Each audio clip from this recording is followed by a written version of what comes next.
Hey, good morning all. Rowdy Dad here. Um, First of all, sorry for not putting anything up for quite a while. Just been quite busy, not feeling myself, lots going on. But been, generally okay. Hope everybody watching this is also okay. In this video, I'm going to explain and run through some of the elements of the Slamstars game I've been working on that's evolved from the game I was working on called The Cage. Slamstars is not a new game, it's quite an old game in my design process. It's gone through several different ideas. I'm very happy with the one I have in front of me. Though not finished, I am happy with the general way the game works, the complexity, the size of it. So I'm going to now run you through the parts involved and try and give a general idea of how the game works without giving too much away. So let's take a look.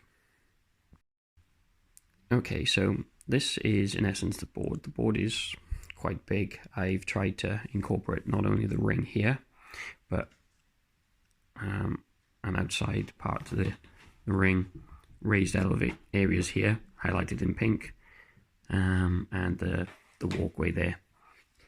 So that if people wanted to, they could make a show and a dance about coming in, which is brilliant. The WWE might not be very happy with me, so hopefully I'm not infringing on any copyrights at the moment. But I have two brands, Slamdown, War. These are the brand cards. One is the match card, and helps to track how much money and excitement the match is bringing in. The tokens here also do that. The smiley face tracks the excitement rating. The S money sign tracks the income. The ×2, the ×3, basically showing that there's a bonus to that excitement and income based on whether or not it's a tag team match or what would be a special match. So that's the match card. Then we've got the actual brand card. That, as you can see at the top, has the roster. That's the number of wrestlers and how much they cost to maintain. PPV, pay-per-view points. You earn them by competing in other matches. And then when it's time for a pay-per-view, you use what points you have to build your pay-per-view event. And then the running balance is how much money you have overall. So once your wages are covered, then that's sort of what you've got available. Sorry. A quick look at the board briefly for what you can see. The grey squares here is where wrestlers would start. Obviously there's 4 of them, so you can have up to 4 players. The purple zones represent where tag team members may stand during tag matches. Pinks are elevated.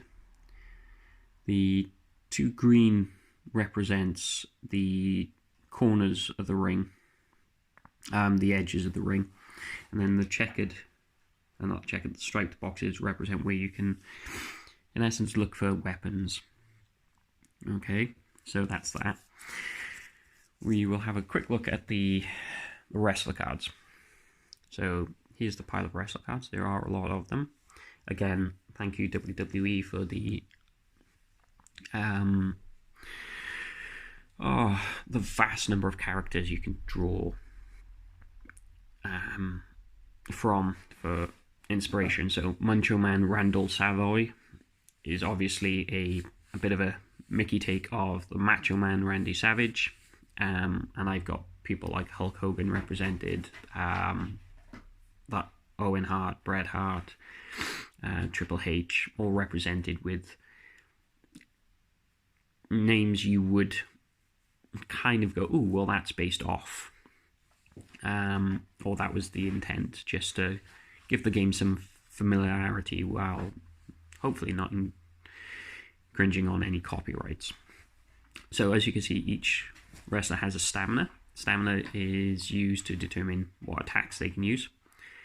Skill dice pool is the number of additional dice they have to hand to boost attacks. Counters, the number of times per round that particular wrestler can counter the attack of somebody else. Pace, number of squares they can move. Attack and the number of cards they can hold at the start of a round. Some wrestlers have tag team bonuses. They can be a variety of things. Damage taken and effects. There are several effects in the game that reduce stamina,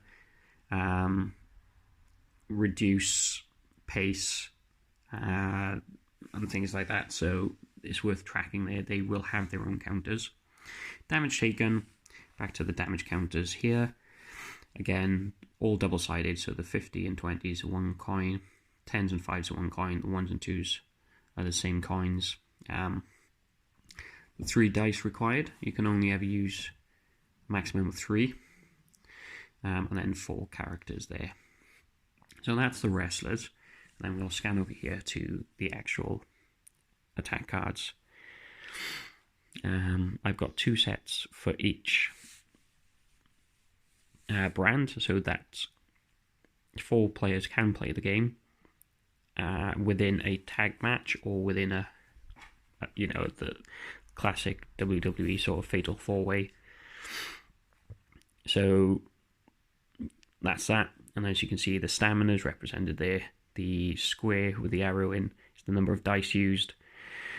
The poorly drawn explosion is the damage, and then the, again, poorly drawn lightning bolts is the speed of the attacks, which have an effect on who goes first each turn. Not round, each turn. Then moving to the other cards involved in the game, we have the match cards that cover quite a variety of different matches at the moment, can be vastly improved. It gives you what sort of match they are. So standard, represents whether or not they're at a +2, +3 modifier on the match card. The victory condition and the pin or submission. The points is how many pay-per-view points you get for winning those matches, and the cost is how much they cost during a pay-per-view.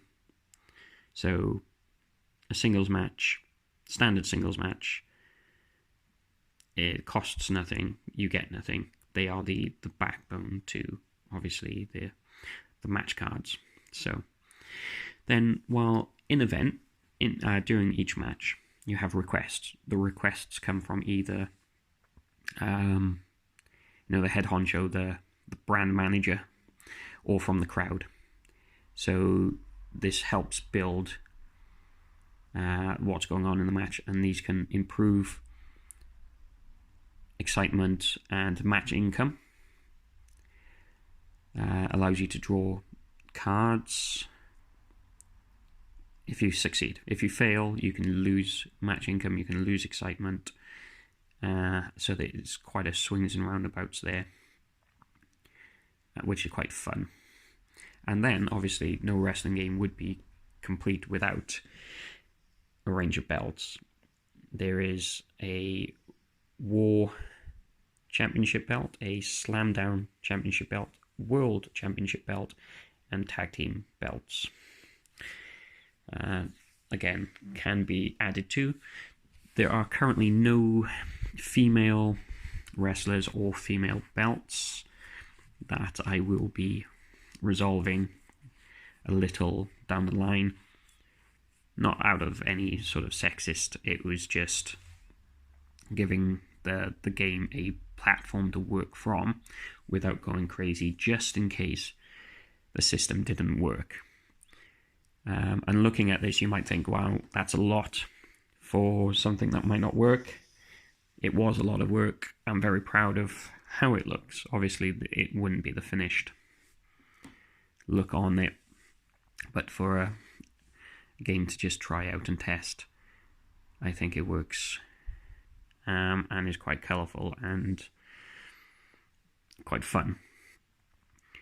So that's that. Thank you for watching. I hope people get a feel for this and possibly leave a comment. It'd be lovely. So thank you, and goodbye.